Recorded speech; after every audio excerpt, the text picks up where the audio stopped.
Classroom, I spent nearly 3 years in this classroom between 1997 and 2000 as a student of the mechanical engineering department here. So it's a sense of deja vu for me to come back here in a completely different role, not as a student but as a speaker, but to not anything related to mechanical engineering but on something completely different. So I've been asked to talk about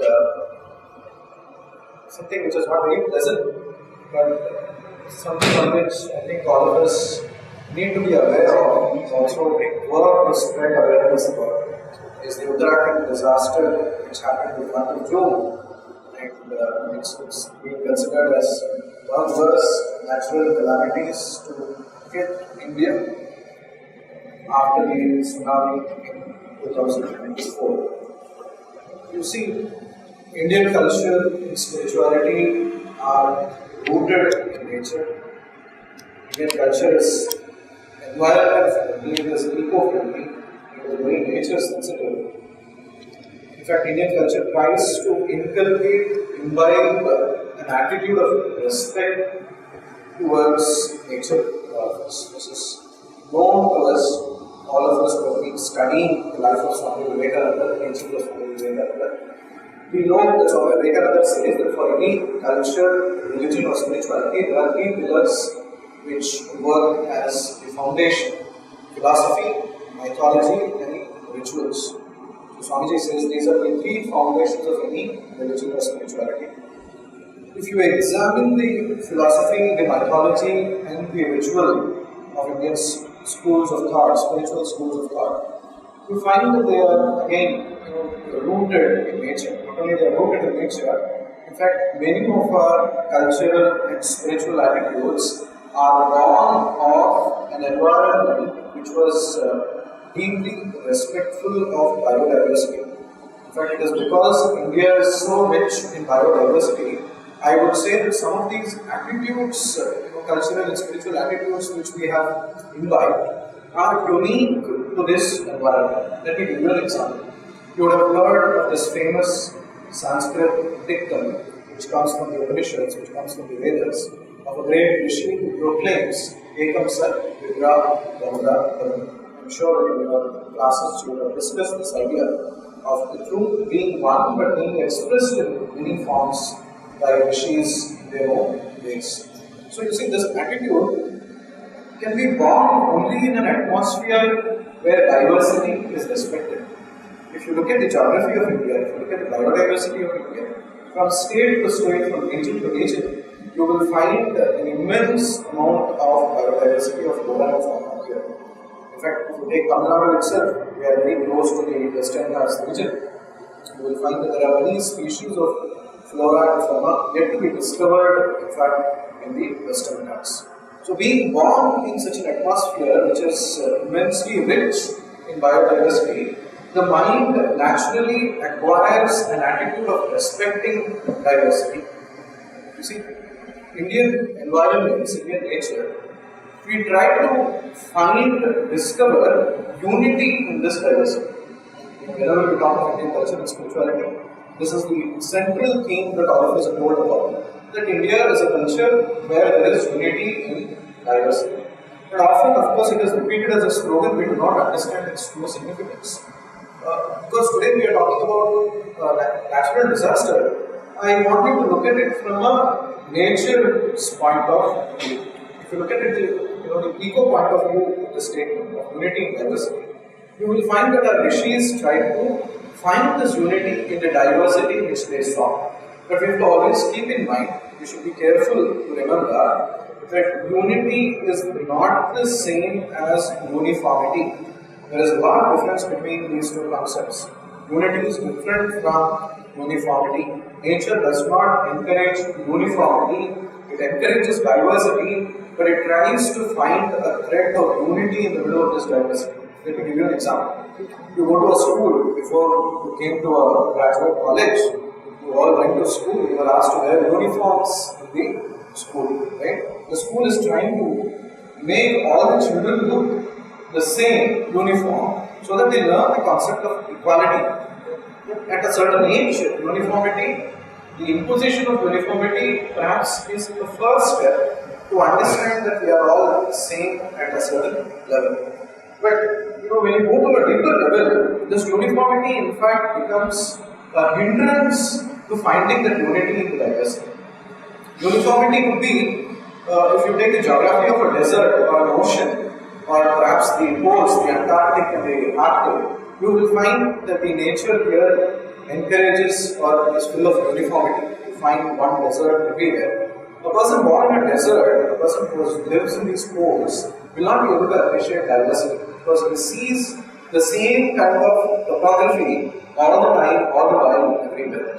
That is not the geography, that is not the environment in India, it is not an environment of uniformity, it is an environment of diversity, but in which we try to find this unity. So this is one example that I have given you of how the most fundamental, basic philosophical attitudes in India are born out of the natural environments in India. You come to the mythology, philosophy, mythology, ritual are the three pillars. We saw the founding pillars of Indian philosophy are born of this respect for biodiversity.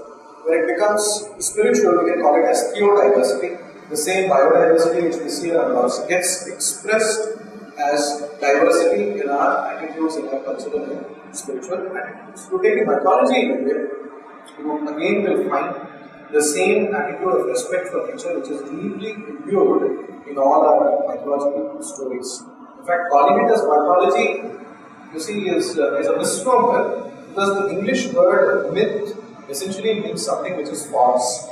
You say fact versus myth. So, when you call these stories as mythology, you are dismissing them as non-historical, as false stories, which is not the truth. In fact, these are sacred stories for us.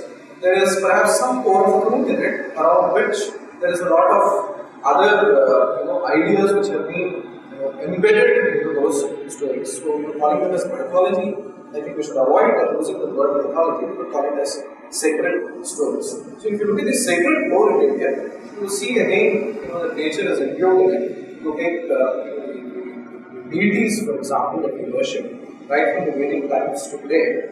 Most of these deities, gods whom we worship, are essentially anthropomorphic forms of nature, whether it is Agni, or whether it is Vayu, Varuna, etc.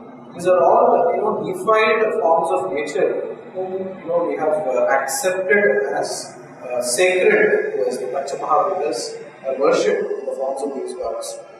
Therefore, in our mythology also, this respect for nature has been inculcated in this. To take the symbolism of Shiva, for example, which is very deeply connected to the topography of the Himalayas, of Shiva seated in meditation, is nothing but, in fact, it's a reflection of the Kailash mountain in the Himalayas, with the Ganga flowing through his head. It's just a very beautiful symbolism of the Himalayas which is being given to us in the form of this god called Shiva.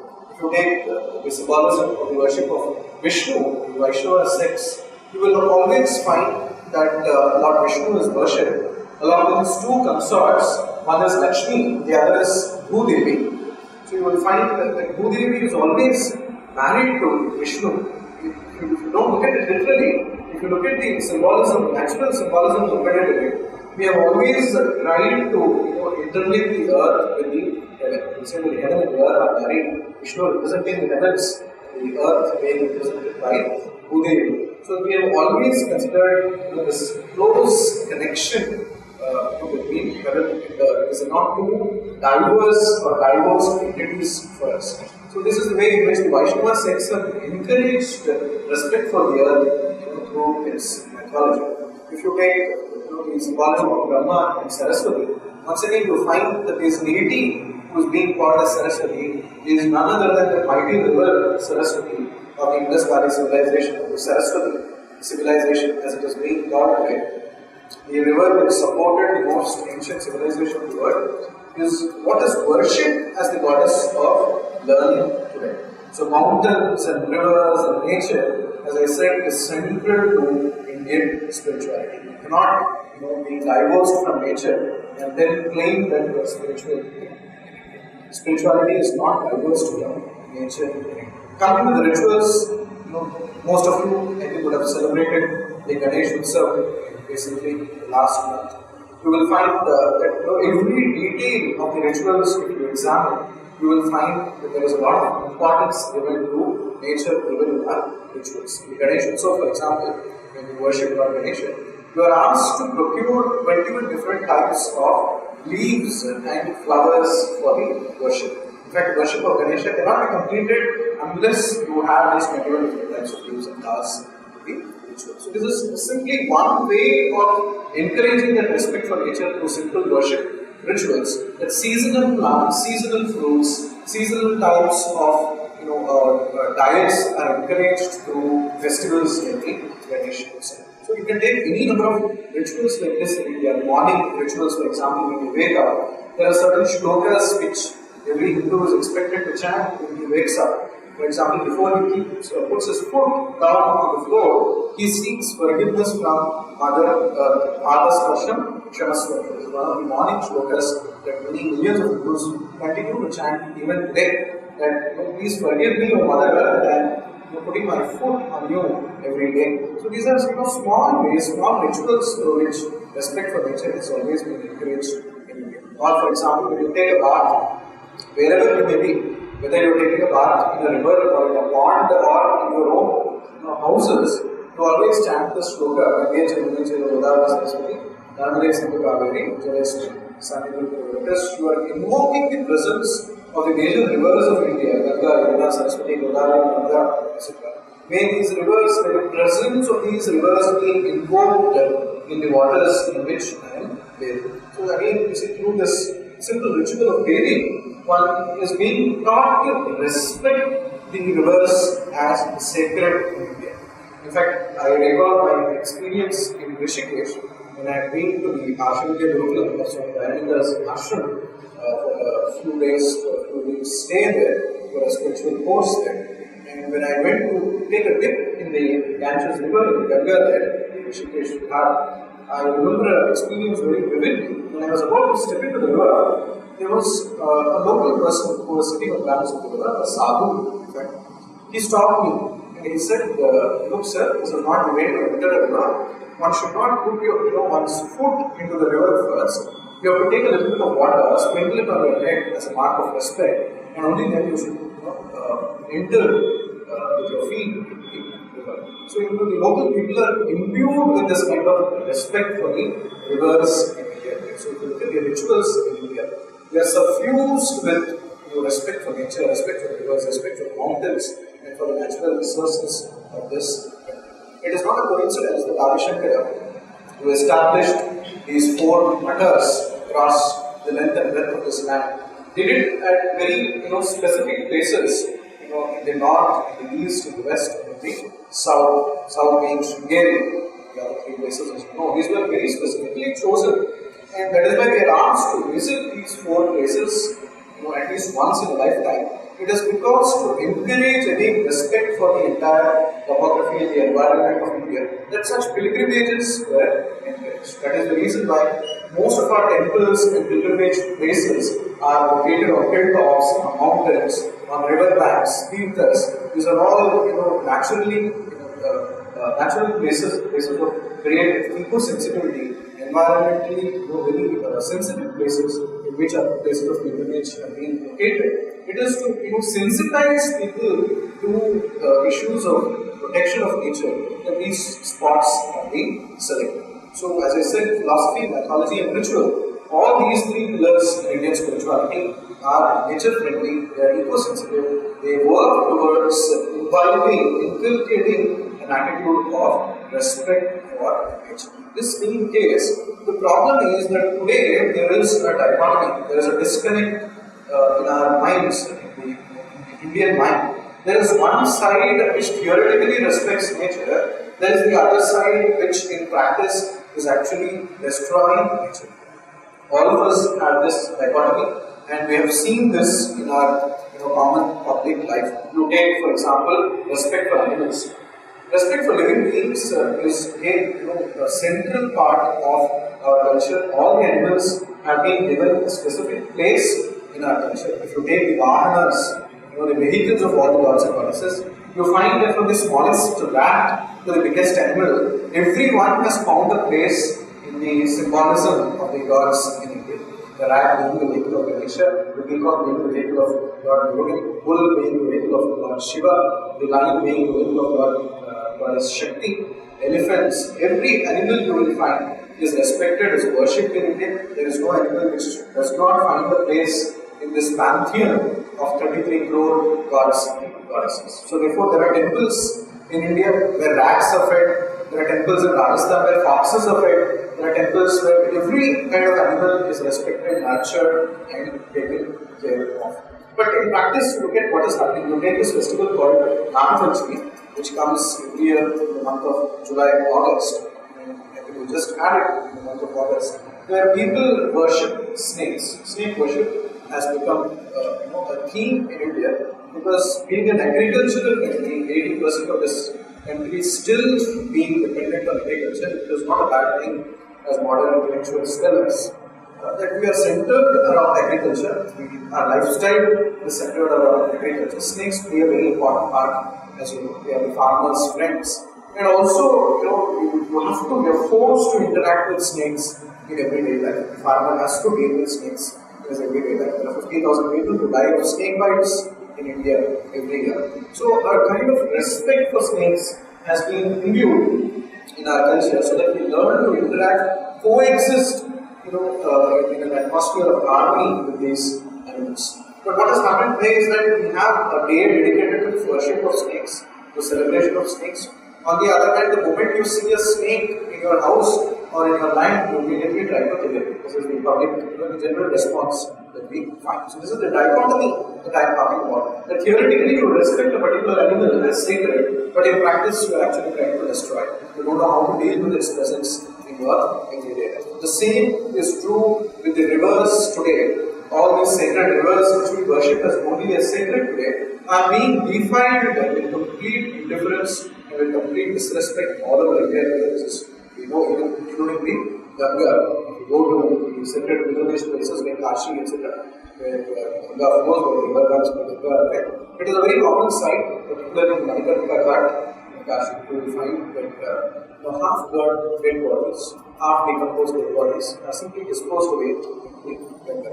Taking bath, for example, using soaps and other chemicals, washing clothes in these rivers was completely forbidden in classical culture, classical India.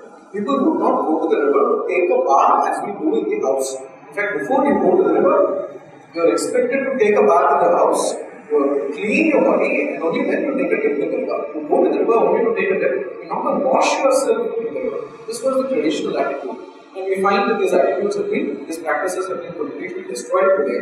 We are uprooted from our nature-friendly cultural attitudes today. We have imbibed a kind of a colonial mindset which is completely disrespectful of the local environments. You find that this disconnect, where did this disconnect start? How is it that a whole civilization, a whole culture which respected nature so much suddenly became destructive of its natural environment? You find that it started with this change in our cultural attitudes, which was slowly indoctrinated into us since the colonial times. I am not trying to blame the colonial masters for all the evils that we are having here, but it is important that we understand the historical origin of some of these attitudes. I lived in Western Ghats in the Nilgiris, for example, at least for 3 years. Had the good opportunity to get involved in many forest conservation programs there. There is a very specific type of forests which grow in the Western Ghats which are called as the Shola forests. These Shola forests are very unique ecosystems because they conserve water. How do they conserve water? Because the trees in these ecosystems grow very, very slowly compared to the trees in the plains, for example, like in Chennai. If you find that, let's say, a neem tree will go to a certain height in say 5 to 7 years of time. A Shola tree will take at least 50 to 60 years to reach the same height. In fact, if you have a full-grown neem tree and a full-grown Shola tree, the difference in the age will be enormous. A full-grown Shola tree will be at least around 300 to 400 years old in comparison to a full-grown neem tree which will be just about 20 to 30 years old. So, why this slow growth? Because this slow growth helps these shola trees to consume very little water as they grow. And because they consume very little water, the soil becomes very water rich.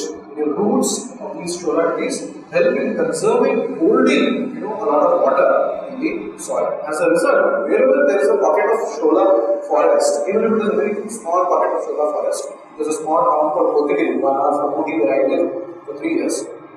In the center of this town, there was a small shola forest extending into about 10 to 15 acres. Very, very small pocket compared to the natural expanse of the shola forest. But this 10-acre shola forest was supplying fresh water, drinking water to about 300 villages all around. This is the capacity of a small shola forest. It conserves water and it releases water gradually from the soil. So these are very, very sensitive ecosystems which have evolved in nature over millions of years of evolution. It is not 100 years, 200 years, 300 years.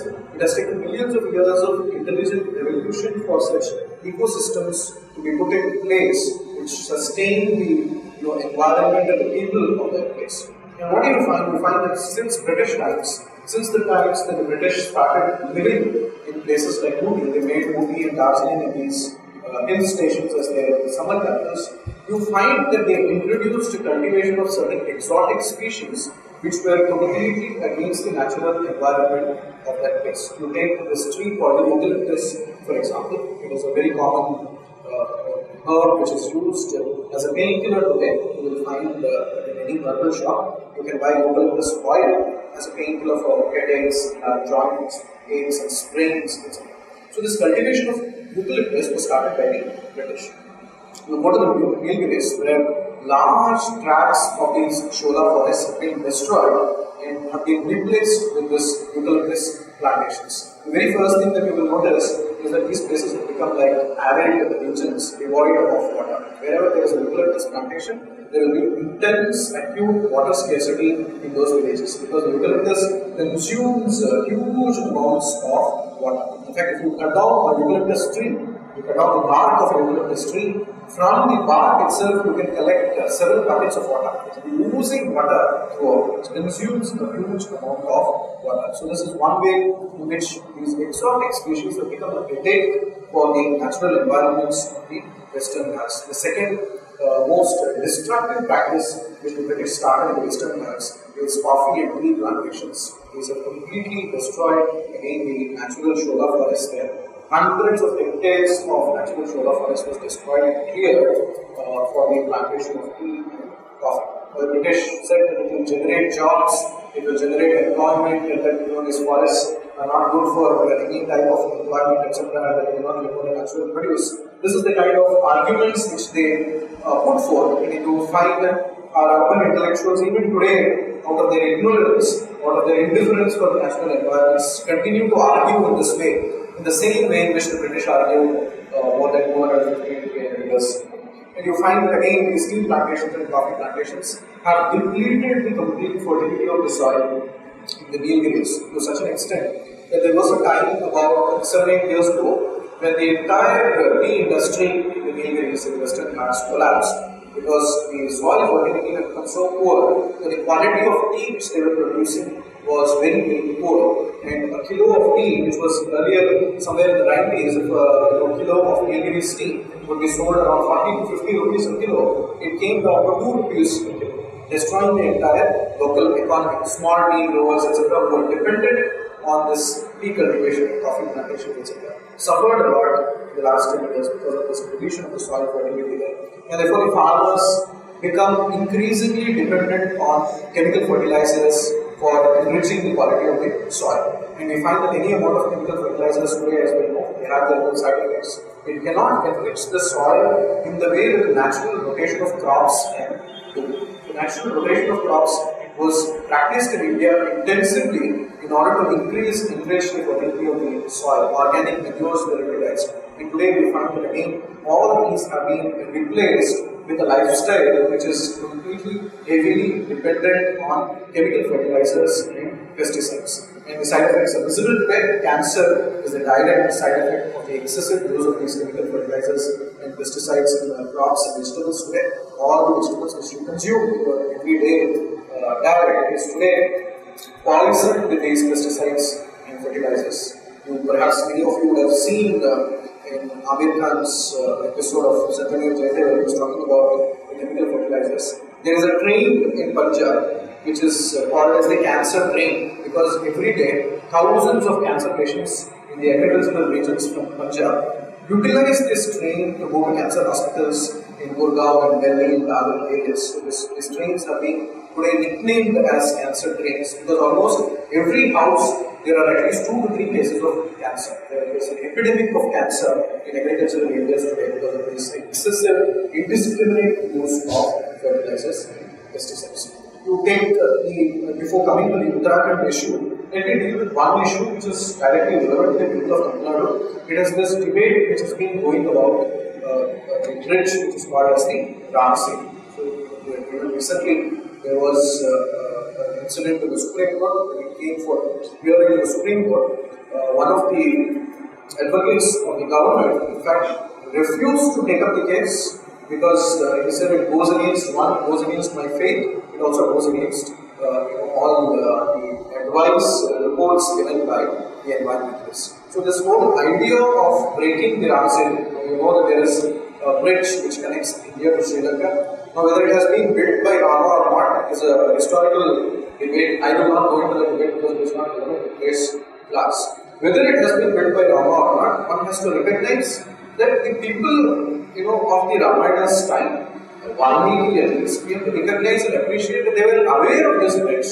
Whether they built it or not is a different issue, but they were aware of the existence of such a bridge and that they considered this bridge as sacred cannot be denied. This is an indisputable fact today. And in fact, after the 2004 tsunami hit the shores of Tamil Nadu, many environmentalists pointed out in their reports that this naturally formed bridge took the impact of the tsunami and that the disaster could have been much worse. The impact on the shores of Tamil Nadu would have been much worse if this bridge had not been in existence. So the previous government in Tamil Nadu started this project whereby they want to construct a canal breaking this bridge because they say that it will provide a lot of employment, generates a lot of employment, and that it will shorten the time that it takes to reach Sri Lanka.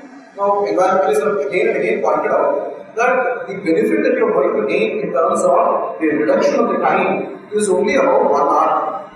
By breaking the bridge, by constructing this canal, all you are going to gain is about 1 hour of time. And in order to do that, you are willing to destroy a natural monument, which is, home perhaps a lot of coral reefs, and which is a very environmentally sensitive region. In fact, there has been a whole line of kings in Tamil Nadu who were called as Sethupatis. Sethupatis were lords of the bridge. They were entrusted with the task of protecting this Ram Singh. So there have been whole lineages of kings in Tamil Nadu. So this is, this attitude of respect for the bridge, this you find has been, part of this culture at least for more than 1,000 years. You will find that even today the fishermen in the coast of Tamil Nadu, when they approach this area where the Ram Singh is known to be there, they will worship the water at that place, and they will make a point, they will not cross the Ram Singh in their boats. They will go around the Ram Singh and come even if it takes them more time and effort to do that. So this is the kind of respect which the local people have towards the Ram Singh. And you find that the government of India and generally politicians in this country are completely indifferent, insensitive to these local sentiments, the sacred sentiments of people which are connected to nature. And they are hell-bent on destroying such monuments which are eco-sensitive, which actually need to be protected by the governments. We had a similar case in Kerala of an environmental minister who wanted to destroy large tracts of forests in Kerala in order to build a dam across one of the major rivers in Kerala. This is another major problem that we find in India, in which we will see is also the primary cause for the disaster which has happened in Uttarakhand. The 70 hydroelectric projects, 70 new dams which are being constructed on the Convener. And most of the reports which were investigative reports done by environmentalists, by government agencies, have pointed to these 70 dams, 70 hydroelectric new projects on the Ganga as primarily responsible for the extensive, the massive disaster which happened following the cloudburst in the Uttarakhand region. So this Kerala minister, he made a very famous statement. He said, for the sake of protecting a few monkeys, we are losing millions of jobs. So this is typically the attitude of politicians in India, that they do not understand the sensitivity of these environments, of these ecosystems. And it is not just a question of protecting a few monkeys. In fact, destroying these forests is like chopping off the branch on which all of us are sitting. We are destroying ourselves. Perhaps if all the animals of the world would have a conference and talk about it, they would perhaps classify the human beings as the most destructive species on this planet. And they would classify us as haram. They would ban us from living in these areas. So this is the condition in which we are today. We are destroying the very branch on which we are sitting. So coming to the Uttarakhand disaster, I think basically what happened is known to all of you. But just to refresh our memories, to put it in a list, we know that between 14th and 17th of June, there was heavy rainfall in all these regions, including Delhi, certain parts of Nepal. Primarily, 90% of this heavy rainfall and cloudburst happened in this region of Uttarakhand, where the most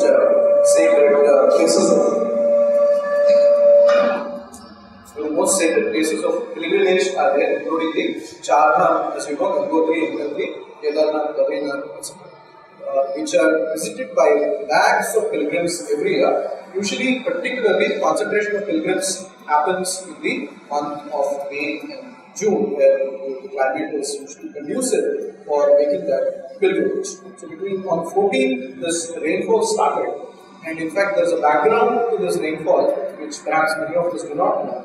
There is a deity who is worshipped there in this Uttarakhand. She is called as Dhari Devi. Dhara in Sanskrit is flow of water.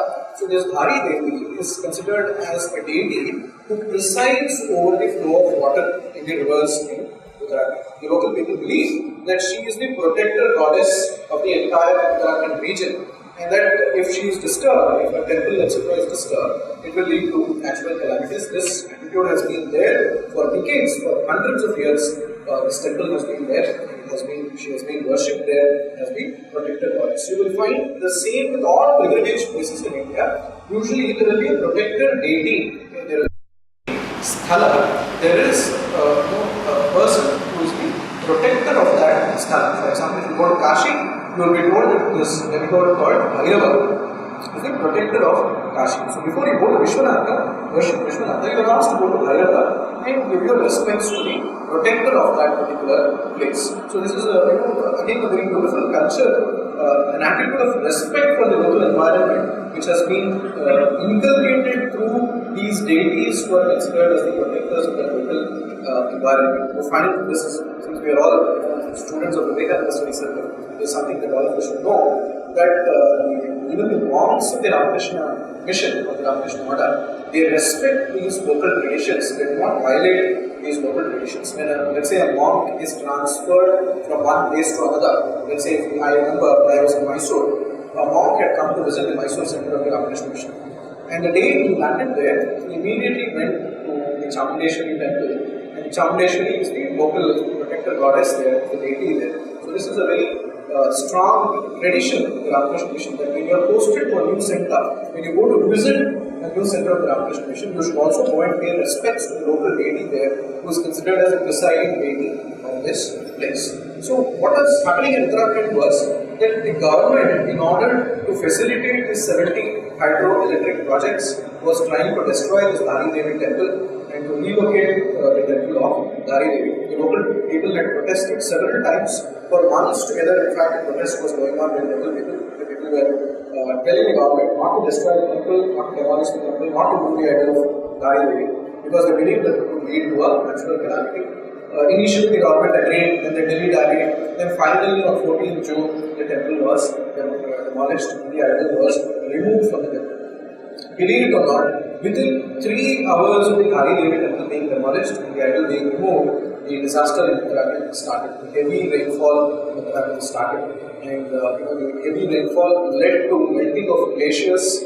As you know, there are huge astronomical glaciers in the Himalayas which feed the rivers, particularly all the tributaries of the Ganga, and Alakananda and Bharatiya in particular, which were the cause of much of the devastation of the Uttarakhand region. So, heavy rainfall leads to melting of these glaciers, particularly already in the summer months because of the heat. These glaciers are in a state of partial melting, and heavy rainfall accentuated, increased the melting of these glaciers. It was said that within 3 days, the entire Uttarakhand region received 400% extra rainfall than what is usually received in the region in that month. So this extra 400% rainfall led to the melting of the glaciers, and within hours there was unprecedented devastation. Many of my friends, in fact, who have gone to these places. I think you have had such people, friends in your circles who have visited those places in that area. One of the striking features of this disaster, unlike the, let's say, the 2004 tsunami, which was confined to the coastal areas in Tamil Nadu in particular, you find that the devastation of the Uttarakhand region was spread over almost all states in India, because pilgrims who had gone to visit those places, places were badly affected by it. Almost every family lost a person. There were families where cases where entire families had been wiped out in an instant. People who had gone to the pilgrimage. So the devastation immediately touched thousands of families across the country. I know of a teacher in Coimbatore in one of the schools, and she barely escaped the tragedy. She just returned on the 13th, and then the tragedy started on the 14th. There were people who were there, who were eyewitnesses to the tragedy, and they said one of the striking features of the entire disaster is that the complete lack of response from the government of Uttarakhand and what is called as the National Disaster Response Force, the NDRF, was constituted around 1.5 years ago. And it is said that the NDRF did not have a single meeting after its constitution to plan and prepare for such disasters. So therefore the NDRF was completely caught unawares, completely caught unprepared when this cloudburst started, and they did not respond at least till 90 hours after the devastation. The NDRF and the army, in fact, started the relief operations only around the 19th of June, already when much of the devastation had already happened. So the information about what was happening in the upper regions like Kendra and Bharatiya was not being communicated to people who were tracked in the lower regions and the pilgrimage spots by any systematic means of communication, which was facilitated by the governments. It is only through the local people who were spreading the information that many, perhaps hundreds of lives could be saved. The people who were in the upper regions came rushing down to the lower altitudes, and they were warning people in the lower altitudes that there has been a big cloudburst in the north, that water, these rivers are in floods and destroying all the local areas, and people were being asked to rush to Haridwar and to the plains as quickly as possible in order not to get trapped. Already, as we know, much of the damage had been done. Kedarnath itself, except for the main temple, the Sanctum Sanctorum, almost the entire town was reduced to rubble. In fact, even within the temple itself, people had been caught. They were drowned. Many people died right in the Sanctum Sanctorum itself.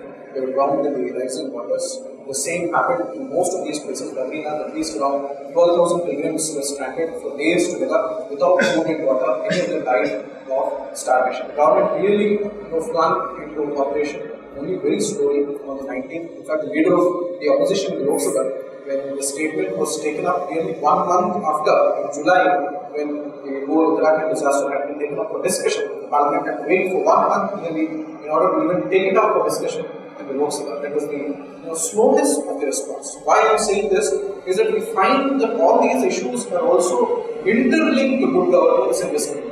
But without good governance, these natural calamities and the protection of these ecosystems, protection of these sacred spots of pilgrimage is impossible unless we have a strong government which is capable of offering this good governance. So the leader of opposition, talking about this statement nearly a month after, she pointed out that in the evening of the 19th, when she rang up the Home Minister in the evening, because she had received the reports from MPs and from MLAs in Uttarakhand region about the extensive devastation going on in that region, the Home Minister said he was completely unaware of it. He said, my reports are completely different, and I told that only around 150 people have died till now, and that I have already asked the Army and the Navy to start their operations. This was his very casual response to the whole disaster on the 19th of June.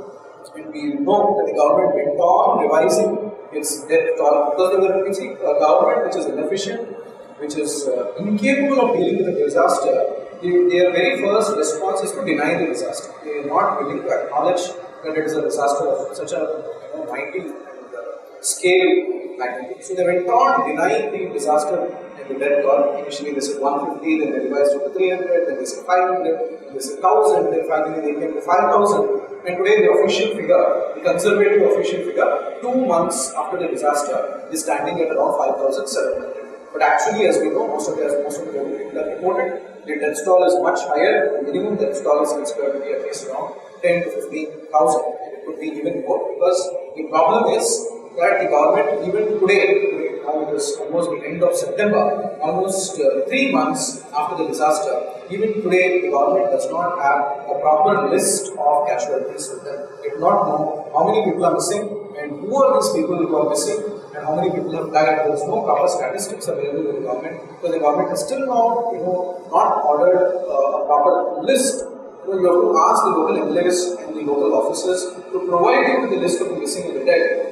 And very few MPs and MLAs have taken this initiative to get the list of the people who have died and who have gone missing in the disaster. So the government claims that they are providing relief to the victims. So the simple question is, if you don't have the list of victims, to whom are you providing the relief?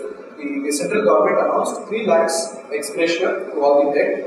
The Uttarakhand government announced 2 lakhs ex gratia to the dead. So totally a person who died, the families should be receiving around 5 lakhs per head as ex gratia for the disaster. How many of them have received that 5 lakhs? Because they don't have a list of people, very few people have received it. And even more funny, even more shocking is that the checks are bounced. Those who have received this 5 lakhs ex gratia from the government, in the middle of all their personal disaster, they discovered that the checks are bounced. So the government actually does not have money to disperse it. It has dispersed very little amount of money to the government of Uttarakhand for the relief operations. So this is the kind of response that our delegations have provided to a disaster of this scale today. It is only thanks to the Army, Navy, the Air Force and other service organizations like the Ramakrishna Mission, like Seva Bharatiya, etc., who have been active in providing relief there, that at least perhaps hundreds of lives were saved in this disaster. Even today, you find that the government is still in more of denial. Recently, you know that they reopened the Kendra temple, and in fact, in great hurry, they wanted to reopen the Kendra temple. It was a very grand ceremony with Vidya there, just to fool the public that things are returning to normalcy. The fact was denied that even today there are no roads to reach any of these charcoals today. You cannot go to Kedara, you cannot go to Bharatiya or Coimbatore even today. And as the government has acknowledged, it will take a minimum of 1 to 2 years to rebuild all these roads for real, the entire pilgrimage to restart. For those places, it is going to take a minimum of 1 year's time. And the problem is that the government is not investing its money and its focus in the right priorities of rebuilding these roads, etc. What it is doing is simply symbolic. It is simply trying to do an eyewash by saying the things that are going to. In fact, the Chief Minister of Uttarakhand made a statement just on, I think this was on 19th of June, when he made a very arrogant statement when he was asked about the disaster. He said, look, 90% of Uttarakhand is all forest and we are preserving this forest. And because Uttarakhand is preserving this forest, our economy is in shambles. And because Uttarakhand is preserving this forest, it is the duty of all the other states to give me compensation for preserving those forests. This was the first response of the Chief Minister of Uttarakhand to the disaster. So instead of talking about relief operations, instead of talking about what work he is doing in order to restore normalcy there, he was demanding compensation from all the other states for preserving the forest, which actually he is not doing. As we know, most of these forests are being cleared for illegal mining. This illegal mining, as you know, is another major problem in India today. There is a huge mafia which even the IAS officers and the collectors are unable to stand up to. We know that many of these collectors and IAS officers, they receive death threats for standing up to the mining mafia, including this famous case of Yuva Shakti Youth and other particularly in Kerala, coastal regions. In Tamil Nadu, in fact, there is a major debate going on right now because the coastal sands of Tamil Nadu are rich in thorium reserves. The sand which you find on the shores of Tamil Nadu is known to be rich in thorium. Thorium is again the only element other than uranium which can be used for fissile material which can be used in civil nuclear energy reactors. And this entire sand on the coast of Tamil Nadu, even as we are talking, even as we are sleeping, even as we are indifferent and ignorant about it, is being mined by multinational companies, foreign multinational companies, and tons of this sand has already been looted and taken away without paying a single paisa to the exchequer, to the government of this country. Because the corrupt bubble sitting there will allow this multinational corporation to come, drive their sands and loot as much sand as they can. This is happening in all the riverbeds in India. On the Yamuna beds or the Ganga riverbed, there is extensive amount of sand mining, illegal mining, which is happening, as a result of which we are losing our precious natural resources to these foreign agencies. So look at the contrast of it, that when India tries to utilize these natural resources, you find that there is a lot of outcry by very shady international agencies which do not want India to become nuclear capable today. Again, the argument which will be used is that nuclear energy is not environment friendly and therefore that we should not have civil nuclear energy reactors. So this entire environmental activism in India, unfortunately, has become entangled with a lot of unhealthy politics which is interfered with by international agencies. The famous case being the Uttarakhand nuclear reactor, as we all know, this so-called activist called Vidya with his international contacts, which has been proved by the government agencies' investigative reports that a lot of foreign funding had been received by him and the agencies with which he was closely associated with, and that there was a whole agenda behind the agitation to the Coimbatore nuclear reactor. In fact, this is no state secret. This has been known in India. Not only in the case of Uttarakhand, we know, for example, that in Meghalaya, the whole state of Meghalaya, again the hills of Meghalaya, are known to be thorium rich. There are perhaps lakhs of tons of thorium which you can mine from the hills of Meghalaya. And if this had been done, imagine since independence, since 1947, how many tons of thorium has the government been able to extract from the hills of Meghalaya? Zilch, zero. No mining has been possible, no systematic extraction of thorium has been possible in Meghalaya because of such international agencies like what had happened in Uttarakhand. Since independence, they have been sitting on protest there, preventing the government agencies from doing any kind of mining there. But it will be usually international agencies which come by local notice and who will be able to extract the thorium. This is the situation that we find ourselves in today. So, what are the lessons? This is in essence the depressive situation. Okay? So, what do we do? What lessons can we learn from this? And what is it that we can do as students here and to become a little more environment friendly, a little more eco-sensitive, environmental sensitive? And what actions can we take up? The first that I would say is that there has to be a lot of awareness spread against this construction of dams. In principle, today we have to oppose the construction of dams wherever it may be. I find it a little radical what I am saying, but you have to please look at the situation today. Most of the developed countries today have completely done away with the construction of dams, because it is scientifically established today that dams turn the entire topography, they make it unstable. Construction of dams is what leads to massive earthquakes. The entire region where a dam is constructed becomes unstable. It leads to earthquakes, and therefore most of these developed countries today, you don't hear of major dams being constructed in any of these developed countries today. One is because perhaps they have done their planning very well. They have constructed dams earlier which are still being utilized, but they make sure that they don't construct dams in highly eco-sensitive regions like Uttarakhand and the mountains. In fact, one of the American environmentalists who wrote a report on Uttarakhand very famously said that if you want to know how you don't want to manage your eco-sensitive regions, Uttarakhand is a model example for it. So this is how, in fact, Uttarakhand is being projected all over the world as a model example of a disaster, of how disasters can take place with human intervention, unwanted human intervention, unplanned development and progress. We are all for development and progress. I understand that there is a great need for progress in this country. That 67 years of independence, of inefficient governance have made India, kept India lagging behind compared to many developed countries. But we have to also recognize that development and progress cannot happen at the cost of your natural environment. It cannot be at the cost of destruction of your natural heritage. To do that, then we will have many more Uttarakhans repeating in this country. In fact, it is waiting to happen. As I said, the Nilgiris perhaps is a disaster waiting to happen, because the same kind of mining, the same kind of destruction of forests, the same kind of unwanted kind of construction and progressive development is happening in the Western Ghats, as we saw was happening in the Uttarakhand region in the last 10 years, which led to this disaster. In fact, most of the buildings which have collapsed in Uttarakhand, in the collapse of these buildings is what led to massive death tolls in these areas. You find that these buildings have been constructed on the course of the tributaries of the Ganga, particularly the Alumnus and the Bhavan. So when these rivers were flooded, the investigative report said that the rivers flowed back into their old channels. Immediately, the old channels in which the rivers were flowing earlier were flooded with water, and all these buildings which were in that course, which obstructed the course of the river in spray, were completely destroyed and demolished. This is what led to massive death tolls in this region. So this is a significant point that all of us should recognize. That progress development cannot happen at the cost of natural heritage.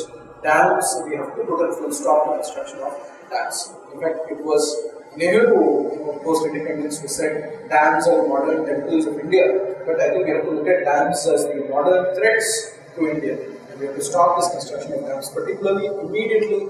These 70 dams on the Ganga have to be stopped forthwith. It is very important that we raise public awareness and put public pressure on the government to, whatever amount of money may have been spent already on the construction of these dams, it does not matter.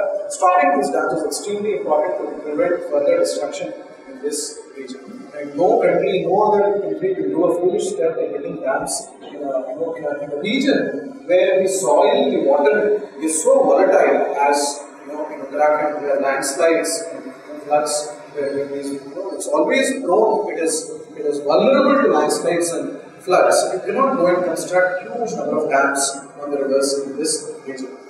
The Tehri Dam alone, as we saw, in fact, was responsible for the drying up of the Ganga in many of these sacred spots. We were shocked to know that Ganga was not flowing anymore in some of the most famous pilgrim spots. You go to even the plains, for example, you go to Bihar, Patna, the local people will tell you that the Ganga has receded. Even around 5 to 10 years ago, the Ganga had receded about 2 kilometers away after the construction of the Tehri Dam. So the dams are not serving any purpose at all. In fact, they displace large populations of people. In fact, this land acquisition bill which the government passed recently, as you know, you should be aware that this land acquisition bill is simply a ploy. It is a tool which is being created in order to kill the protests, the tribal protests, and the protests of the people who are displaced by the construction of dams.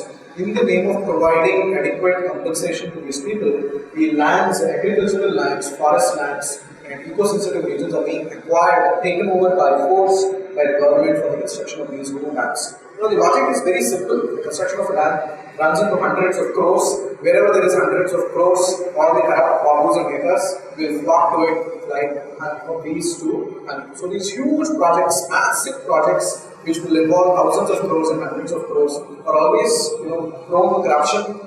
They are always stunted by corruption. And it is not this kind of massive projects that India should be investing in, because it does not pay. It causes more devastation, more problems, more instability in the minds of the people rather than it causes any benefit. The example, the model that we need to follow if it comes to water conservation and irrigation is this person called Rajendra Singh in Rajasthan. I'm sure that many of you have heard about him. I think he's an Accessi Award winner today, if my memory is correct. And he has converted arid desert regions in Rajasthan not into very fertile regions, not by constructing any dams, but by the most time-tested, simple methods of water conservation and irrigation in India, which is construction of temple ponds, small digging of ponds, village ponds. He has used the local populace for what is called a shramadar, for seva, and the local people get involved in building ponds and for water conservation, in which many of these desert regions have been converted into fertile regions.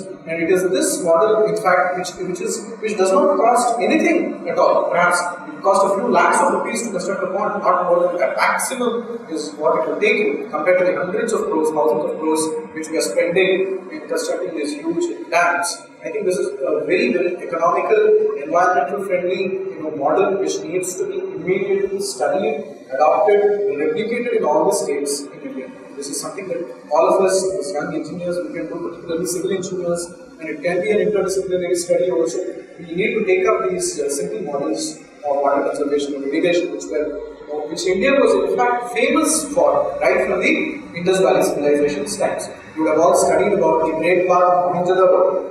It was nothing but a temple pond which was constructed in those times. It was not a public bath as your normal history textbooks talk about. It was a temple pond which was used for local irrigation and other purposes. So this, you go to any temple in South India, you will find that there is a pond associated with it. This is again another example of how spirituality and religion encouraged respect for water in those areas. You go to Kapalishwara temple in Malapur, there is a temple pond. You go to Parthasarathi temple in Tripoli, you will have a temple pond. All major South Indian temples had temple ponds associated with them. We need to revive the construction of such local ponds for water conservation. The more we do this, the less we depend on dams, etc., the better for India in the future. This is one action plan that all of us should spread awareness about in the general public. The second is coming to local policies. I think there is, as I said, the reconstruction and the relief work in Uttarakhand is going to go on at least for the next 2 years. It's going to take a minimum of 2 years to reconstruct these regions. Here is an opportunity for all of us to get involved and do something about it. If it has already not been done, if no initiative has been taken in IIT, I am not aware of it, please take the initiative. I would say the Vivekananda Study Circle should take this initiative to organize some materials, funds for the relief work in Uttarakhand. And there is no better channel to do this than through the Ramakrishna Mission, because as you know, the Ramakrishna Mission is one of those few service organizations in India, NGOs in India, which has an extremely clean reputation in terms of its utilization of funds which they receive for such relief work. And as students, it will be difficult for you to go to those regions because they are still inaccessible by road. But through NGOs like the Ramakrishna Mission, which have certain means of transport, they have their own mobile ambulances and vans, it will become easier for you to go and explore those regions and do some service work in those regions. So, in the coming perhaps winter vacation, if you could think of organizing a trip to the Uttarakhand region, perhaps there is a Ramakrishna Mission Center in Kankha, in Haridwar. From that could become the base where you could stay, and from there you could tour the entire Chardhan region, Gangotre, and Bharatiya, Kendra, and see what you could do as students there, get involved in some of the relief work involved in there. This is a second action point which I thought which could be done immediately. And prior to the trip being organized, you would think of collecting relief material, as I said, either it could be in cash or in kind, whatever is possible, and see that it is channeled to organizations like Ramakrishna Mission so that it reaches the people at least now. Third is those of you who are unable to go to places like Uttarakhand. It may not be possible, and it is practical, we need to be pragmatic, we go. But perhaps we have our own commitment, we have our own constraints. In the middle of all the academic pressures and other constraints that we have, it is not possible for everybody to get involved in everything. So, the best return for such people would be that you think globally, but you act locally. There is a lot which you can do locally here, perhaps on this campus, if you are unable to go to regions like Uttarakhand and get involved in the service work. I remember my days in IIT, NSF used to be very active here in conducting many nature-friendly activities, and I hope that they are still active in doing it. One is this problem of chrysobelis in the IIT campus. It's an exotic weed, a thorny species, which destroys all the natural other species in the environment. It's an invasive species. It occupies the entire region. It does not allow other plants to grow. So the NSS here used to organize regular e-weeding of the IIT campus, removing the chrysobelis weed and burning it. So if such activities are being conducted, I would very much encourage them to get involved in such nature-friendly activities, because as I said, our spirituality is nature-friendly. You cannot be anti-nature and claim to be spiritual. So renewing your contact with nature is extremely important. I find that people who are brought up in urban areas in India today have absolutely no contact with nature at all. This is what leads to a kind of insensitivity, apathy to what is happening around us. We don't realize the seriousness of the destruction which is happening to our natural environments. The very first step to sensitizing yourselves and to sensitizing your neighbors, your classmates, your friends, and your families to what is happening around us is to renew your contact with nature. So whatever activities are happening, it could be a bird watch, it could be protection of the deer species in the IIT, it could be removal of chrysobelis, it could be desilting of some of these tanks which may have been in existence in IIT campus. All this could be taken up locally. Sorry. What was the name? Chrysobelis. Yes. So all these activities which can be immediately taken up locally in the IIT campus. I don't know whether there is a nature club which does such activities. Perhaps as I said, the Vivekananda Study Center cannot get involved in everything, but you can become a nucleus for act as a catalyst for giving an impetus to such activities to take place here. So please renew your contact with nature. Perhaps the Vivekananda Study Center could at least think of organizing a few nature walks. It could be within the campus, it could be within the Western Ghats. You could organize some tours to places like Ooty where the Shola forests are there. You could visit those Shola forests, which is again, as I said, a very, very important ecosystem in the Nilgiris where I can facilitate and help you in organizing these treks to the Nilgiris. I remember one such trek which I did in the Shola forest of the Nilgiris. There is an ancient tribe there called the Toda tribes. And it is mind-boggling to see the way they live in harmony with nature even today. They are completely in tune with nature, and in fact, they can make weather predictions much better than your meteorology department can do just by observing the positions of flowers and plants during the day, by observing the movements of animals in the forest in the day. They can tell you the precise time of the day, they can tell you the time of the day accurately. They can make a weather prediction for the day, for the week, for the month, for the whole year, just by observing the natural environments. So it is very, very instructive, very insightful, very beautiful to go and observe how these communities live even today in harmony with nature, because that is the kind of lessons that we need to learn from this Uttarakhand disaster. The third action point, as I said, is we need to spread awareness about the Ramasetu. It has unfortunately become a highly politicized issue today, but it is important that we take up the issue from a non-political angle, from a neutral angle, and project it not merely as a religious structure, but as an environmentally sensitive region which should not be disturbed for the sake of a little bit of profit, unseen profit. The gains by destroying the Ramasetu are completely unknown, but the destruction that it can cause if a future tsunami comes again, and if the Ramasetu is destroyed, one can imagine the impact on the shores of Tamil Nadu. So this is something that all of us can do. We are all active on social media today. We are active on Facebook, Twitter, etc. today. Please use your profiles, Twitter handles, etc. to spread awareness about such issues. There is a magazine called Down to Earth. I would request all of you to go through this magazine, Down to Earth, and particularly the reports on the Uttarakhand region, which they have released, the investigative reports released by the Down to Earth magazine, which talks about these 70 hydroelectric projects which are causing immense damage in the Uttarakhand region. And spread these articles on your, as I said, through social media.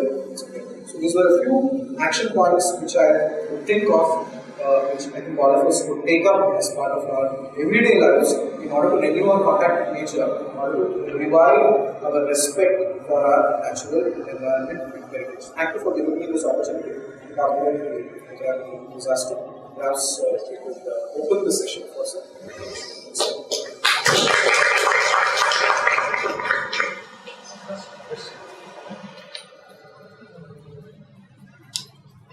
I feel very sad after this. This is a question which we ask, which we discuss so many times among our friends, so many times among our peers, for which we find we never end to some conclusion. At one end we want development, all these things, at the other end we want to conserve. At least critically, with the constraints in India, the kind of population, can that one coexist? Is it possible? It's a good question. It's a difficult question. There is no cut and dry solution to it. Essentially, is asking with the kind of pressures that we have, population pressures, the demand for development that we have in India, and development and nature coexist in India. I think it is possible.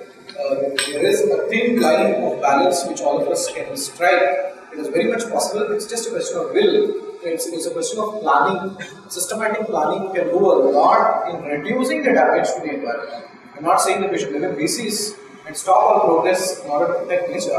You see, there is a beautiful attitude. The difference between what we are doing today and what Indian culture is asking us to do. What we are doing today is exploitation of nature. What Indian culture is asking you to do is milking of nature. You have this beautiful symbolism of the cow. You nurture the cow, you feed the cow, and you milk the cow. You don't destroy the cow, you don't kill the cow, right? So this milking of the cow is a symbol. The cow is a symbol of nature in India. And this milking of the cow is what Indian culture is asking us to do. You can milk nature. You need not nature for the sake of progress. So we have to learn to milk nature by nurturing it. The more you nurture it, the more it will give back to you, in fact. And we have to learn methods and systems of doing that. Instead of doing that, what we are doing is we are rampantly, indiscriminately destroying it. As I said, these issues are closely linked to good governance also. A government which has willpower to do it, in fact, it is a crisis of leadership in India today, which is causing most of this trouble and corruption coupled with it. We don't have leaders who have the guts to do certain things which may be displeasing, let's say, to the corporates who are involved in sand mining and other illegal forms of mining. To take the coal block allocation scam, for example, Coalgate as it is being called, it's simply it's monstrous that the government has given away a precious natural resource like coal to these companies all in the name of development and progress. This is in fact a question which the Supreme Court was asking the government. He said, how could you give away these immense coal blocks without naya paisa, without any auction being done? They have simply allotted the coal blocks free of cost to companies like Reliance or other companies which are involved in mining. So it was clearly a case of massive corruption involved, and as we know, once the investigation started, once the CBI started investigating the cases, 40 files have disappeared. All the files which were related to this allocation of the coal blocks have disappeared. So these are unfortunately linked to a lot of politics and to good governance, as I said. So electing a person who can give you good governance is also important in protecting the natural heritage and environment of this place. So these are all issues which are very closely interlinked. You cannot avoid politics. You cannot avoid issues of good governance when we are talking about development, progress, and protecting the natural heritage. But I think it is possible with proper planning, proper urban planning and development. I think it is possible to build nature instead of destroying it. So the other thing is, if I look back at my hometown and places there, what is the major issue with respect to environment is all the agricultural lands. Suddenly you see the price has increased from 3 lakhs to 7 lakhs. Everybody wants to sell their land and make an apartment. Again, why they want to sell their land is because agriculture has become a loss-making proposition for the farmers. You know about the farmer suicides. Vidarbha and Andhra alone, 250,000 farmers have committed suicide till date. The suicides are still going on. It has not waited, it has not completely stopped. It's simply because we have not invested in the farmer. We have not made agriculture farmer-friendly for him. All we do is whenever elections come, we throw sops to the farmers by subsidizing chemical fertilizers, chemical pesticides, and telling the farmer that this is what is going to help him. But these are just symptomatic relief which we are providing, not even symptomatic relief. In fact, we are causing more damage to the environment and to the farmer by subsidizing these chemical fertilizers and pesticides for them. Instead of going to the root cause and encouraging, what made agriculture such a lively proposition for the farmers in India. What made agriculture the backbone of Indian economy. Instead of strengthening that economy, that agriculture-based economy, we are destroying it on the basis of the advice of a few modern intellectuals who claim that India should shift to a manufacturing-based economy. Okay, both can. I would say alright. I'm not against manufacturing. But manufacturing, developing the manufacturing sector need not be again at the cost of destroying the agriculture of this country. We need not have to force all the people who are living in the rural areas to shift to urban areas, putting more and more pressure on the cities, on the population of these cities, and again causing huge amounts of imbalance in the natural environments of these cities. So I think again it's a question of planning there. If we can encourage the farmers with long-term policies, with proper policies, not simply by giving them sops, but by making agriculture a profitable proposition for them, I think it is very much possible. There are activists in India who have very simple but very effective means of doing this. Again, in American's you have watched this episode where he showed a person in Andhra, I forget his name, he's Satyanarayana Rao, if I remember correctly. He has converted many regions in Andhra Pradesh into pesticide-free, chemical fertilizer-free, using organic manure and organic fertilizers. And the yields are amazing today. The soil quality, the improvement in the soil quality is significant today. And it is a very, very simple model which can be replicated all over India in no time at all. In fact, after that episode, I think some government agencies have requested this person to come and replicate that model, particularly in Punjab, etc., which is a very, very a sign of great hope for us. And if such models are replicated today, I think if agriculture is revived in India today, if it becomes farmer friendly today, the problem that we are talking about, I think that this one, farmer will not sell his land, if he finds that he is able to sustain himself with agriculture. The land is very, very sacred to the farmers. If the farmer is selling his land, it means that he is on the brink of collapse. He is on the brink of bankruptcy, and therefore this is what forces them to sell their lands and move to the urban areas. So this is what has to be addressed, and I think this is addressed the problem. What about the scenario you say the other countries of the world? Other countries of the world, there are, particularly for example, if you take Western civilizations, you have major problems there also. It's not that they don't have these problems. You know, global warming is a major debate in many of these world developed countries today. And the major problem, particularly America, UK, etc., are facing is what is called as the red meat industry. You'll be shocked to know that the red meat industry contributes nearly 40 to 60% of global warming. It is not chemical industries, it is not vehicular pollution, it is not anything else, but it is this red meat industry. Why? Because there are millions of hectares of pristine land in America, forest land in America. These forests are being cleared in order to establish animal farms where billions of animals are reared for red meat. Essentially, cows, buffaloes, sheep, etc. are reared for red meat. It's called red meat industry. So it's a huge organized industry, and in fact, some of the major epidemics which we have seen in recent times are because of this red meat industry, which includes the mad cow disease, swine flu, bird flu. All these three major epidemics are direct effect of the red meat industry in the US. Now we'll ask me how. It is very, very shocking to know that the red meat industry in the US, in order to minimize wastage of meat,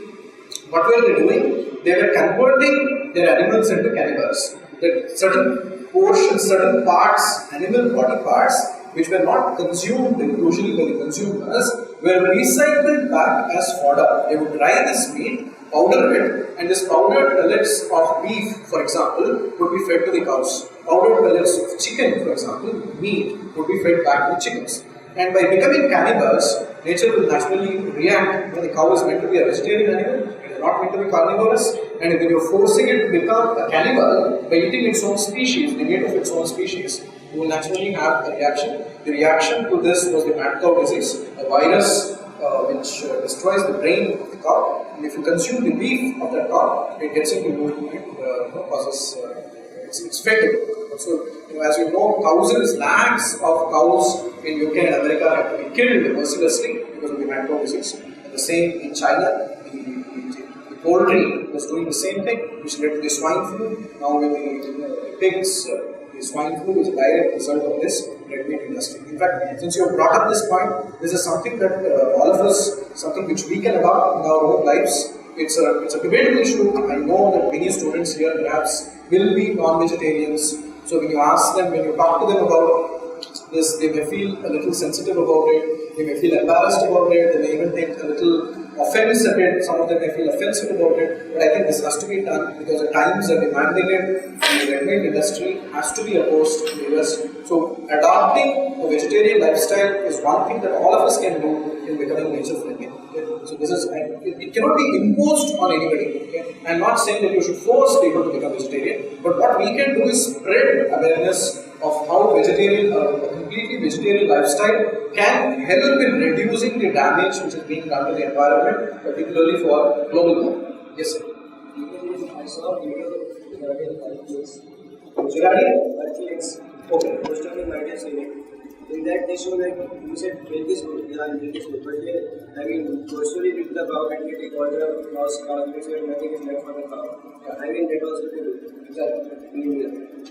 See, the whole meat industry, as I said, one is the damage that it is doing to the environment. There are so many ethical issues involved, the cruelty to the animals. The cruelty is just enormous. No human being, perhaps we will go and visit a modern slaughterhouse, a mechanized, slaughterhouse of these huge farms, animal farms in the US. Once if you go and visit those animal farms and see how they extract the meat, I don't think you will have any appetite for meat left after that. So that is the enormous cruelty which happens to these animals. I think this is a simple issue which we can take up at least for debate, if possible, through forums like this study circle. I know it's a sensitive issue. We should not vote unnecessary controversy. As I said, we cannot impose this on people. But yet at the same time, I think it is something that, as I said, the times are demanding it. It's a very alarming situation for all of us. So we cannot simply keep quiet about it. And we have to talk about it, at least in our own individual ways. We can do this. If we cannot do this as a group, at least as individuals, let's adopt a vegetarian lifestyle, a completely vegetarian lifestyle, as well as encourage our friends, families, relatives, and others also to do the same. It's something all of us can do in restoring the balance of nature and environment. So this, since you were talking about other countries, this is a major debate which is going on in these countries. And as you know, veganism is catching up in many of these countries. Many foreigners are taking to not simply vegetarianism. What they call as veganism is they even avoid all milk products, cow products, etc. because they feel that even the milk products, etc., which are extracted by these animal farms, it is done in a very cruel way, with a lot of cruelty to the cow. In fact, I'm sorry to say this, unfortunately, this is the same scene in India also, where they pump this chemical called oxytocin into the cows in order to improve their milk produce, which is extremely toxic to the human body. It is cancerous. Oxytocin is a carcinogenic. So the milk which you are consuming every day is a cancer-causing agent. Instead of giving you health, it encourages cancer-causing bodies in the body. And so one has to be extremely careful, sensitive to these things. Even eggs, etc. The hens are injected with similar chemicals for improving their yield. So the whole industry, meat industry, and the animal farms have become completely anti-nature. This has to be stopped, this has to be changed. And the public awareness, raising public awareness is the very first step in this. These cowlers, they were taking milk out of that. This way to drink milk. Exactly. There are people who feel that it is highly unethical today to drink a cow's milk. We have to recommend that it is being taken out. But again, as I said, we cannot force this decision on people because in India, milk is a very central part of the diet, especially for children. So overnight, if you ask people to stop drinking milk or all cow-based products, it will be difficult for people to do it. But I think it is, even today, as I said, it is possible to reverse this. The whole treatment which is being meted out there. You take classically the way cows were treated in India. The surplus milk was what was used as for distribution to the human beings. The classic case, your whole symbolism of Krishna and Vrindavan is all cow-centered and cow product-centered. How did they do this? Through a very, very sensitive approach to those animals that it was done. And I'm sure that it can be done even today. It is possible. Now that we have become the number one milk-producing country in the whole world, I think we should slowly shift towards more humane systems and treatments of these animals instead of simply looking for quantity of milk production. I think we should look for the quality of milk production that we have. I think, as I said, with a certain amount of planning, with a certain amount of tough decisions, it can be done. You take, for example, the ban on cow slaughter. Since independence, most of the major Indian leaders have been advocating that a ban on cow slaughter is very essential in an agricultural-based economy like India. But it has not been done. Particularly, again, Nehru was the one who opposed it because he said the leather industry would be affected in India. And giving the leather industry as an excuse, he did not implement the ban on cow slaughter as demanded by Gandhiji and most other major political and spiritual leaders. Many Shankaracharyas have gone on hunger strikes demanding bans on cow slaughters. It is shocking to know that today Tamil Nadu and Kerala have become the number one beef exporters for Gulf countries today. You will find that the region from where I come, in fact, Coimbatore, the outskirts of Coimbatore, the highway, the NH47 which goes to Palakkad, if you stand on the NH47, you will see at least 50 to 100 trucks every day carrying truckloads of cows for slaughter to slaughterhouses in Kerala. Most of these cows are coming from Tamil Nadu and Andhra. There are 5 routes. In fact, there is a video on this cow slaughter. I think they had shared it with Ashish. One day you could perhaps screen it in the IIT for the students. All these routes are being shown. The entire illegal beef industry. And in fact, transportation of these cows is illegal. And the manner in which they do is illegal. You can stop them. It's a huge mafia again. It's a huge lobby again. The police, etc., the traffic police, they take bribes every day from these trucks in allowing them to be transported to Kerala, and from where the beef is being exported to Gulf countries. So, as I said, we need a person, it's again connected to good governance today. We need a person with willpower who can implement this ban on cow slaughter in India if India is to become an environmental friendly country. Gujarat is setting an example for us. Gujarat, as you know, cow slaughter is completely banned in Gujarat today. I think if Gujarat can achieve this level of development and milk production, etc., having banned cow slaughter, I think all the other states can also do it. It's just a question of willpower, as I said. So I hope I've answered your question about treatment of cows. You told about dams. Yes. So that stop construction of dams. I think, yes, in principle, construction of dams has been proposed. I know one dam like KRS, Okay. which is, I've heard only good of it, but no bad. Is it an KRS in nature? Okay. Is that an exception, or are we seeing any adverse effects that are very slow? Yeah, as I said, any construction of a dam makes the region volatile. It may not be immediately visible, but over a period of time, you will find that that region becomes more prone to earthquakes because you are storing a huge volume of water. It makes the a lot of pressure on plates, economic plates. This is scientifically established. Therefore, over the last 30 years, Exceptions may be there. Okay. What I am saying is, okay, whatever dams have been there, whatever already been constructed, we did not oppose or demand a destruction of those dams. But what I am saying is there are much better means available for rainwater harvesting and for irrigation systems, which have been practiced in India for thousands of years, which have provided immense amount of results, more effective results than what these dams have provided to us. So why not adopt those nature-friendly systems of irrigation, of water conservation, rainwater harvesting, instead of going in for these huge projects of construction of dams, where the side effects are also equally huge. So I think if these systems are adopted, then the need for dams itself will disappear. This interconnection of rivers they are talking about. Interlinking of rivers, there's been a lot of debate on interlinking of rivers. As the name suggests, the project is about connecting all the rivers, major rivers of India. The supposed advantage will be that when one river is split, the excess amount of rainfall received in a particular region for that river will get diverted to other regions where there is scarcity of rainfall, etc. And this way, flooding, etc. can be minimized. Also, irrigation for arid regions can be increased. These are the advantages being proposed by the proponents of the river linking system.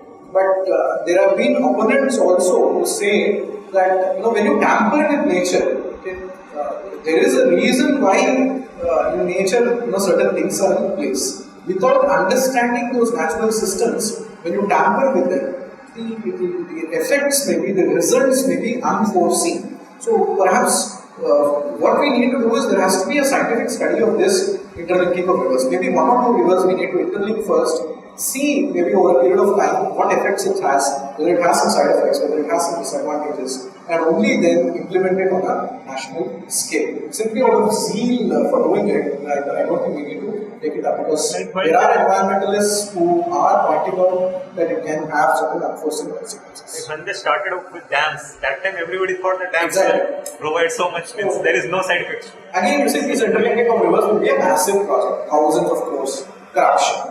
Most of it will not reach you. The money will not reach the purpose for which it is meant for. Okay? Take even the flyovers, for example. Take Bombay. Almost every day you find buildings collapsing. Why? Because of corruption. Okay, so in a country where corruption is a huge problem, taking up projects which involve thousands of crores is definitely it will lead to corruption. That is why I say that we need to break up these projects, huge, massive projects, not healthy for us at all. And local projects need to be encouraged at a smaller scale, which are more effectiveness.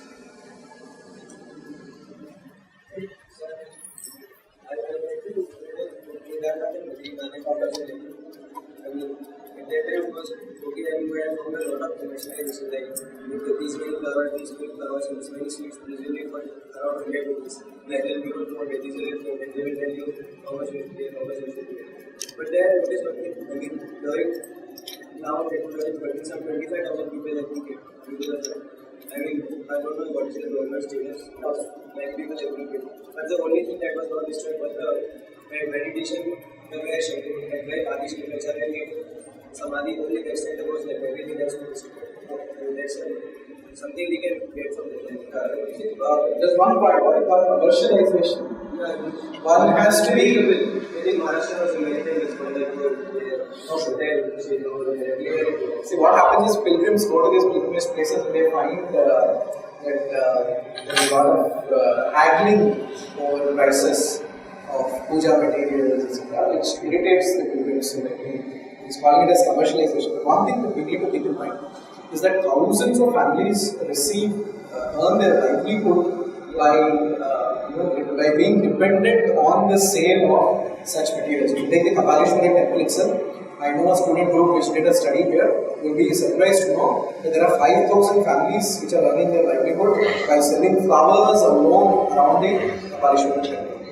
So these are, if they are not causing damage to the environment, then I don't think we should oppose them in principle. Selling of flowers or milk or other such products which are part of the temple ecosystem, part of the temple's everyday rituals, etc. If it is providing livelihood to the local people, as long as it is done in a sensitive way. You can also, when we come to the temple, we don't know something that just by going to the house, some people are providers. They just go to the temple, they feed their parents in a sacred party, many of our rituals, I think we need to. I would say any religious teaching today which goes against the environment, we need to revise those teachings. We should be bold enough to revise those teachings. In fact, Indian Shastras, they give us this freedom. They say with changing times you can change your Shastra. So if something goes against the law of the times, we call it as the Yuga Dharma or the Apad Dharma, there is a crisis today in the nature and in the environment. You cannot do things which harm it. So therefore, you need to revise. If there is a teaching, a scriptural injunction which is encouraging, say, destruction of the environment, let us change it. For example, animal sacrifice in temples. We have changed it. It was a common practice in temples earlier. We find that great social reformers, religious reformers like Ramanujacharya, etc. came. This practice of breaking a coconut in the temples was nothing but a replacement for animal sacrifices in temples. This was introduced by saints like Adi Shankara and Ramanujacharya. So, we have the spirit of reform in us. We are not against reform. We are willing to reform. And it is only a question of educating the public properly and, bringing about those reforms. So, animal sacrifices in temples definitely should be opposed, should be stopped. We need not support it only because it has been there in tradition. Certain traditions need to be changed. I think animal sacrifice is one thing that has to stop in some of these temples. And also, for example, wastage of a lot of materials. We find that there is a lot of show in temples, pouring tons of milk for doing abhishek. Symbolically, doing rituals is all right, for the sake of the satisfaction of the devotees. But when it crosses a limit, on Shivaratri day, if you spend 5,000 liters, 10,000 liters of milk to destroy, I think it is something which is again not healthy, and I think it should be discouraged. And again, it has to be done in a soft way, not by passing laws, etc. One has to educate the public to take up more eco-friendly ways of doing it. Ganesh Utsavs also. Again, we are reforming. Today there is more and more awareness about mud-based murtis instead of the plaster of Paris and chemically painted murtis which are destroying the lakes, which are causing pollution of lakes. So I think through such public awareness campaigns, we can make much of our religious rituals and customs eco-friendly and nature-friendly. We should be open to reforms even in such religious rituals. Regarding this race like equal terms in migration, you suggest them to uplift or uproot and definitely. Any invasive exotic species like Prosopis, whether it is eucalyptus in the Nilgiris, even I would say tea must be removed in the Nilgiris. They have to revert to their natural environment. The local sholas should be encouraged. The local sholas, in fact, provided livelihood to thousands of tribals because you can extract honey. Today, honey export is billions of rupees of per business. So it is not profitable. It is highly profitable to encourage the natural shola forests to grow. There are a lot of natural forest produces which can be used. There are many valuable medicinal herbs which you can extract from these forests, which can be used in Ayurvedic and other medicines. So definitely exotic species must be destroyed. Our whole agricultural policy should shift from what the British colonial masters gave us, and it has to become indigenous. We have to go back to those agricultural policies which existed before the British era. We cannot blindly continue with what the British did in India. It was highly destructive to the natural environment. It may take, again, it requires a lot of tough decision making, but it has to be done. Where should we be considered tea also we should be? Tea, okay, I would say, if there are, today there is a huge amount of competition in tea export. How much are we gaining? As I said, the Nilgiris tea industry has collapsed today. Most of the small tea growers have gone out of business, and they are now shifting to Coimbatore, putting a huge amount of pressure on the Coimbatore economy. They are becoming urban, coming to the urban areas. The so-called tea cultivation is not giving you as much profit as you think it is giving. So wherever it is not, where the soil has become of poor quality, etc., why do you want to go on with the destructive tea cultivation? Replace it, with the natural shola forest there. You talk about the national plans and the action plans to be followed. But as a part of one more action plan is actually the education to be at a very early age, which I think is very important because if you think of the nowadays education system, it really fails in instilling the values for the Indian culture as well as respecting it. And actually it is more, on top of that, it is actually increasing the superiority complex to the Western culture. Exactly. So nowadays it is actually, if you see, then the mindset is becoming more respectful towards the Western model of the development. So if you take about culture and if you put it in a perfect way, to teach them how to respect the natural resources as well as the animals and the other living beings, then that will be the key start for all the change process. But as you know, Vivekananda's famous quote, there's a boy is taken to school, the first thing he learns is that his father is a fool, the second thing that his grandfather is a lunatic, the third that all his sacred books are lies, and the fourth that all his teachers are hypocrites. He said 50 years of this education has not produced a single original man in the three presidencies. This was his famous damning indictment of the Macaulayan system of education, as we call it. Not only Vivekananda, almost every national leader pre-independence has said it. Gandhiji called it a de-Indianizing education system. Exactly what you are talking about. Amrita Vishwa Vidyapeetham said we are all victims of the education system. That is the term that he used. He said we are victims. We are not products of the education system. We are victims of the education system. Tagore said the same thing. He said there is something seriously wrong in the education system. The problem is, why is it that 67 years of independence we are not being able to change the direction of this education system? The problem is, again, education is politicized area. You cannot avoid reforms in any sector in India without first bringing about reform in the political scenario. If you have to change, in fact, if you try to change the textbooks, immediately they will come and fall on your, they will strangle you, they will go for your jugular if you try to do that. So there is a situation, there is a political atmosphere in this country which is preventing us from doing it. So there has to be root and branch reform, not a symptomatic reform that we are talking about. So all these issues are closely linked to political issues. So unless there is a person with willpower, both at the state and the central levels, you can bring about such reforms only, then these educational reforms will become possible. It's a completely corrupt industry today. And you don't talk about it, you are all aware of it. Starting an engineering college, for example, 67 years of independence, we don't have even one medical college in every state. As a result, medical education has become so expensive and out of reach to middle class families today. An MBBS seat costs you 25-30 lakhs. And post-graduation in medicine costs you something like 50 lakhs to 1 crore. If the student is investing 1 crore to complete his education, how will he recover?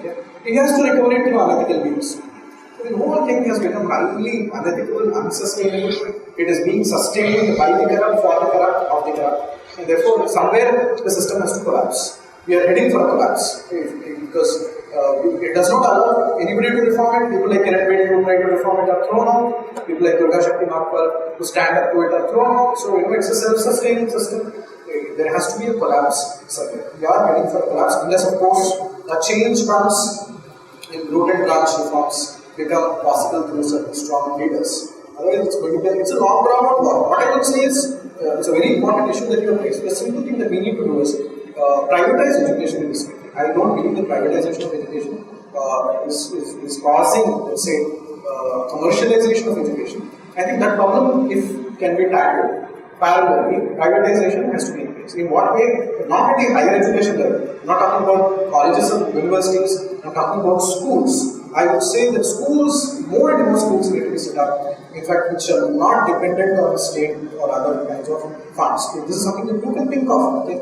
You go to the US, okay, earn your money. After earning $1 million, what are you going to do? Come back and invest here. Why don't you start a school? Okay? If you're concerned about education, I would say this is one thing that can be easily done by 4 or 5 of you. If you cannot do it all alone, if you don't have the means to do it, 3 or 4 people form a partnership and start a school. This is the biggest service that you will be doing to this country, to this society if you do it. Okay? But your school has to be different from the run-of-the-mill schools. It cannot be simply another school, another matriculation, another CBSE school, which will be producing again, the same kind of products. You have to think of innovative schools which will be different from run-of-the-mill schools. We have to teach their textbooks.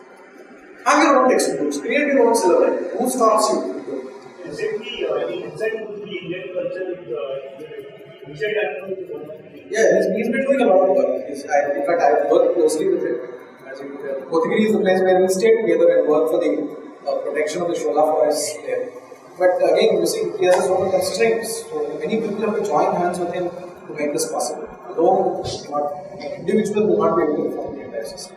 You have to think of, there are such attempts being made. In fact, the Ramakrishna Mission schools are trying to make a difference. Chinmaya schools are making a difference. Many people are trying to build up these alternative schools, Bharatiya Vidya, etc. So everybody is trying to do that effort of Indianizing the education system. To a certain extent, I think it is happening, but it is not enough because the numbers are huge and the number of schools catering to that number is very few. So increasing the number of primary, secondary education is very few. Addressing the same question which what I asked. As of now, why we look at Western model, especially we work in our lab, all the research papers, everything, the models of development, the conference we look at Western model. Even the conference, if we go to outside country, only those conferences are well recognized. Why? The logic is very simple because the rules of this game have been set by the Western. So you're playing in a game in which the rules have been set by them, you're playing according to their rules. So as long as you play according to their rules, you will always be defensive. You will always be caught in their trap. You have to come out of the trap. The point where the positive feedback is coming actually. So when discussing with Ashish Ji, he has been to Japan and other places. So his idea or theme of modern development is every person in India should have something like 1,000 square feet of cement land, a place for parking, good transportation system, or essentially whatever the kind of medical facilities, everything you get in India. So at least theoretically with the constraints we have exit possible. So my Not answer a luxurious was Luxury may not be possible for everyone. Basic comforts, I think, is possible. So the point is, what now in your terms is the so-called drive for development. What is that development? Want me to construct a model of development? Because, see, at one point we are telling we want development and all this. And because of this development, we are telling that we must see that we must balance between that is milk the cow but not destroy the cow. Exactly. But the point is, But if you go to Japan, you see that they protect the nature. You see within the city itself, the crystal clear rivers flowing, So many cities. and they are able to maintain it. Then why can't we? You take That's Singapore, what- for example. Huh? Singapore, small, tiny country compared to India. You have been able to, of course, you would say that the scale is much smaller. But still, I think those models can be replicated. What is, it is, as I said, it's just a question of willpower. I feel that that's what the how we could define development. How do you define development? We define development. What we have defined it is anything which destroys nature is development for us. What is visible to us? You take transportation, for example. Okay? What India is doing today is it is stunting public transport systems like railways instead of improving them. If you go to any foreign country, the elite people of those countries, they will not travel by cars because it is very, very tedious to travel by their own personal cars to cover those distances. The public transport systems in these countries are so efficient, so comfortable that most large majority of the people will be using the public transport systems, trains, local trains or other trains, and even buses as well. In India, 67 years after independence, the public transport system is inaccessible, is inefficient, is unhygienic.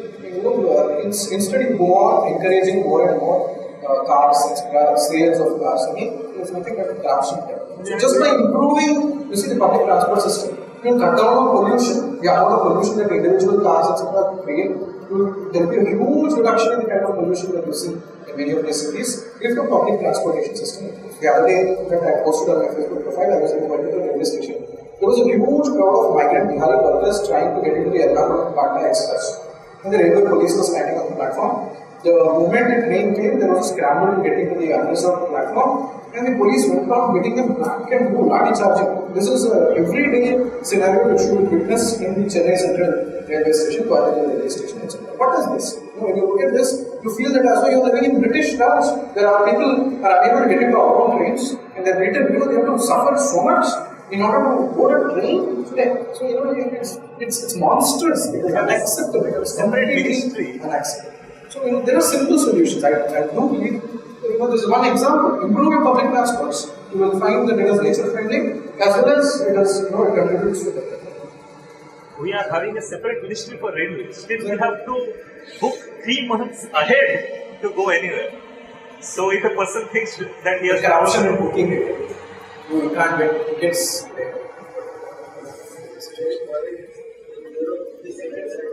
One. So you said certain plants needs to be living area. Yes. That plants might be nature has not space to them in such an area. Yes. You cannot bring them to Chennai. No, yeah, I don't know which area.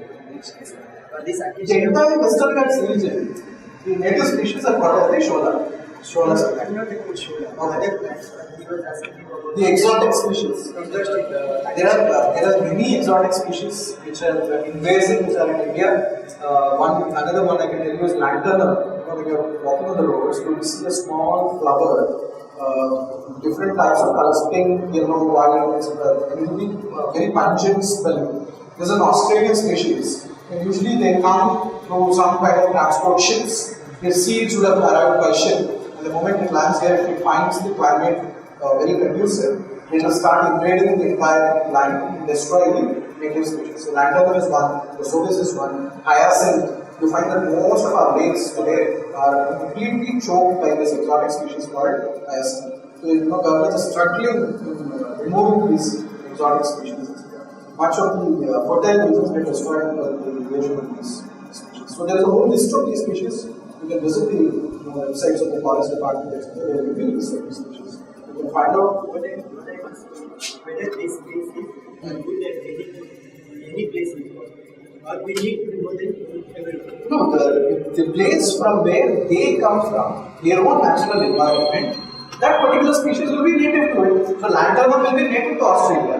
So if lanternum is found in Australia, we need not destroy it. Because in that particular environment, there will be other species which will check it. Check the growth, it will not be an invasive species there. But in this climatic condition, its multiplication, its reproduction cycle becomes much faster. So it goes on invading. The other species will not have the strength to check. That is the problem. It becomes like a virus. Regarding this, I want to share one thing that when we wanted ghee, we imported ghee From Australia. during Shastri's time, they put that seeds deliberately there in our seeds.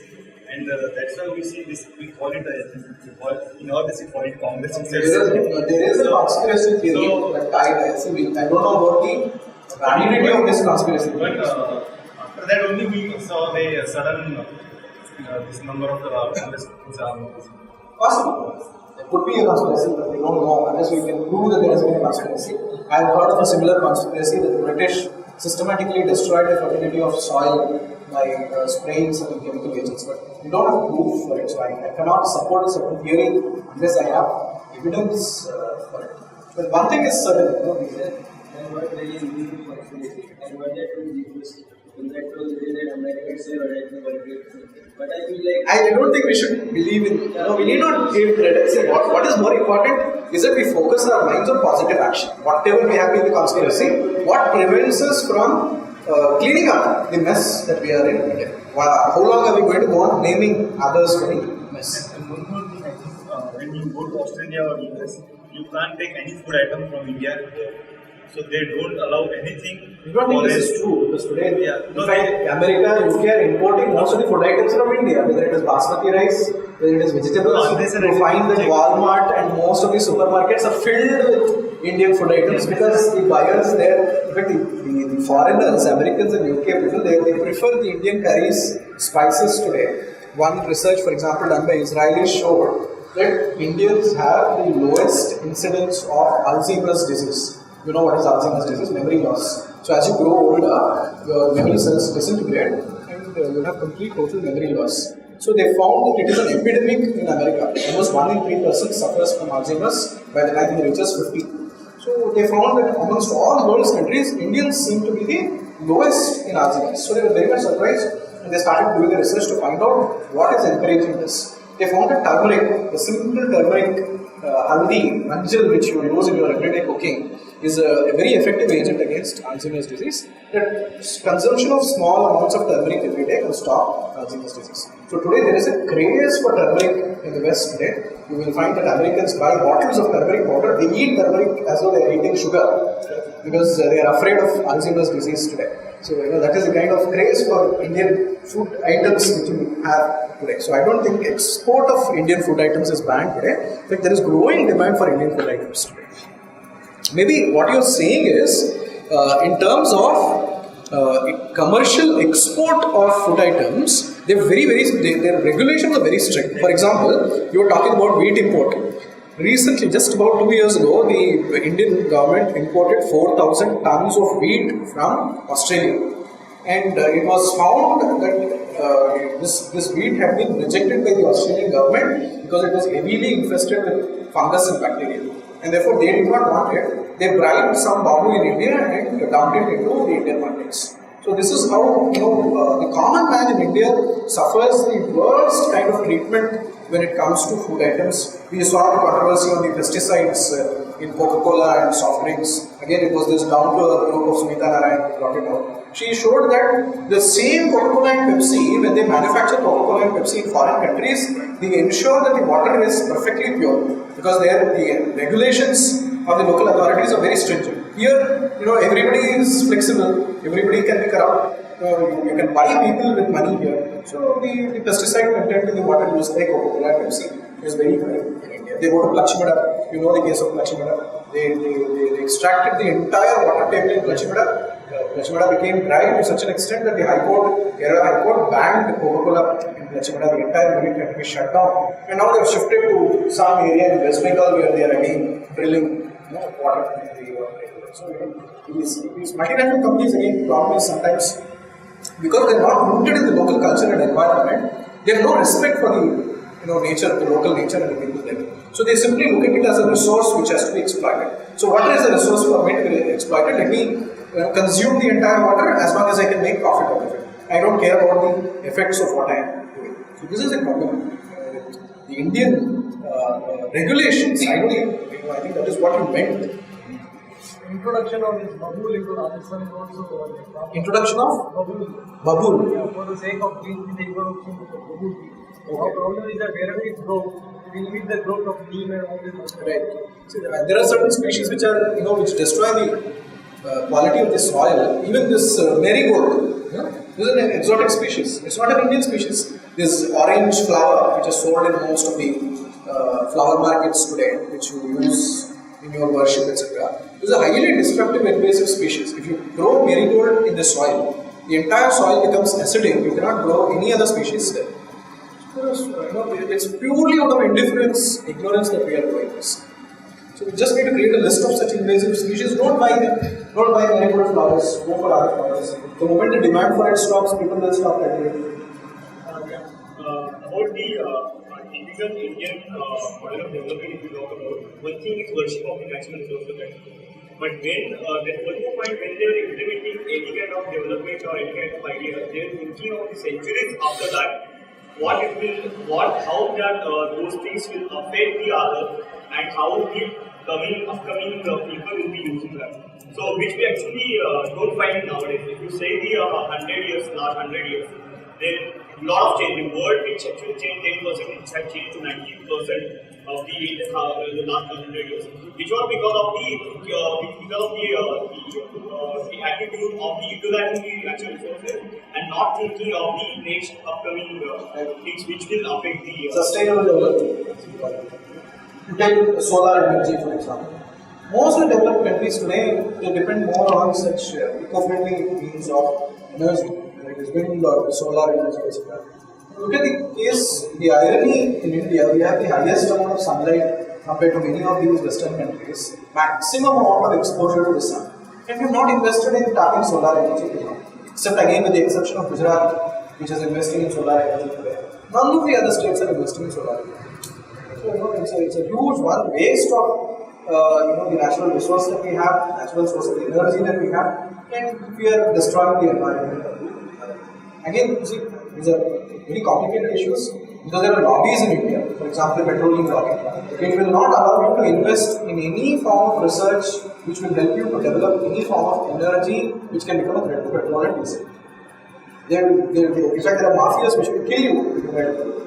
That is the extent to which even research in alternative energy forms is curtailed by lobbies. What? You discussed about governance.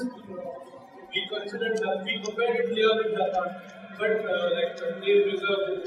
I'll take a small example. In India, if people go to organizations, people over there, they argue about one. We don't work on a particular. In Japan, it's different. They over-program that. So the prices of commodities go down and companies go down. So it's different mentality in India. Look, see, models of industry, work culture are unique to different countries. We need not copy Japan. We need not copy China. China, for example. China is producing, it's going much ahead of us in terms of development also. But should we copy Chinese model of development? If you look at the way they treat their labor today, all the prisoners, as you know, it is not a straight secret, it is well known, that it is a highly exploited labor in China. Prisoners are made to work like bonded laborers. Completely in complete violation of human rights. They are made to work 18 to 20 hours a day in very inhuman conditions, hazardous conditions. This is how China in fact minimizes, sells electronic goods at a very cheap cost. Most of the world's markets are flooded with Chinese goods today. You go to local Madras markets where electronic goods are available, you'll find that 95% of these goods are today made in China. But is that the model that we should adopt? I don't think we should copy either the Japan model or the China model or any other. I was saying that the mentality of Indian people have changed. We talk about that. I don't think they are the only reason for the. They're not the only reason. What happened just now is after that there was relief which was supplied there. There were plastic bottles and there were paper bags, they were all thrown over. No one left the lesson out of it, and they are in Russia, because of this, just from the plastics, there is smoke over it. The cars which are standing there getting dumped inside, there will be around 20 weeks deep, the cars will be getting inside the land.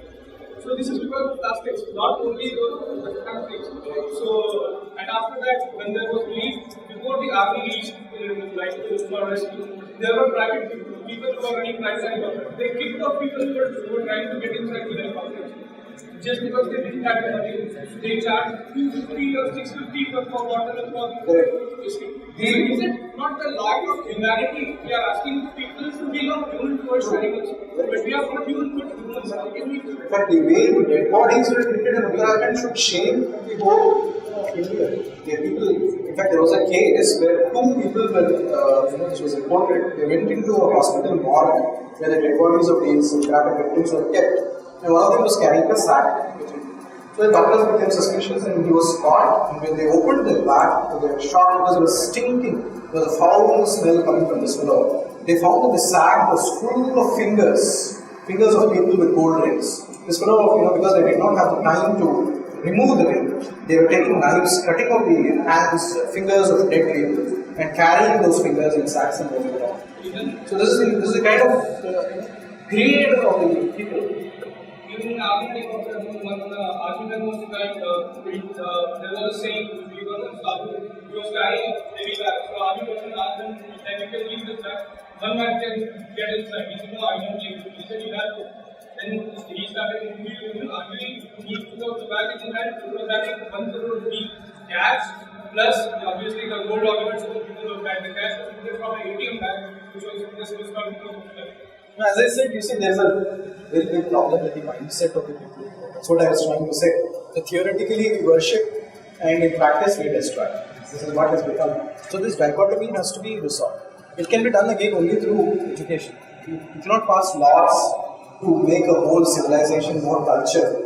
You cannot pass laws to make a whole civilization less clean. It can only happen gradually through a systematic process of education.